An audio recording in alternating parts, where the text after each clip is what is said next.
कहीं पहुंचने के लिए कहाँ से निकलना जरुरी आहे. 8व्या महिन्यात हांवें म्हाका दिसता रेजिग्नेशन मारलें. रेजिग्नेशन जेन्ना मारलें पळय तेन्ना घरा आवय बापायक बीन काय सांगलें ना.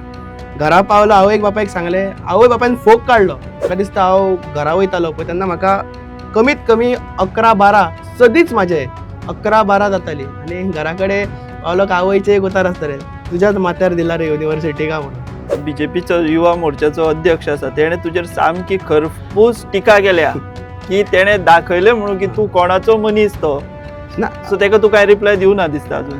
तेका दितलो 100% न्हू. आतां तुज्या प्लॅटफॉर्मार ताका रिप्लाय एक पावपाकूच जाय न्हू. नोट करताले, अरे हो हेज्या वांगडा भोंवता, अरे तो तेज्या वांगडा भोंवता.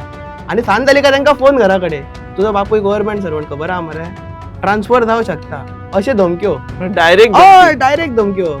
आनी मेन म्हटल्यार कितें की थोड्यांक फोन करप आनी हें सांगप की तुजो जागो इलिगल आहा, खबर आहा मरे, आमी तुमकां सांबाळटा, अश्यो हे. तुज्या वांगडा कोण आहा तेंकाच ते उखलपाक शकतात. हेजेर कसो तोडगो काडपाचो? तुका कितें दिसता आमच्या युनिवर्सिटीन अशें जालें नासतलें काय म्हणून? जाला जालें न्हू. पूण still against all odd we रायज.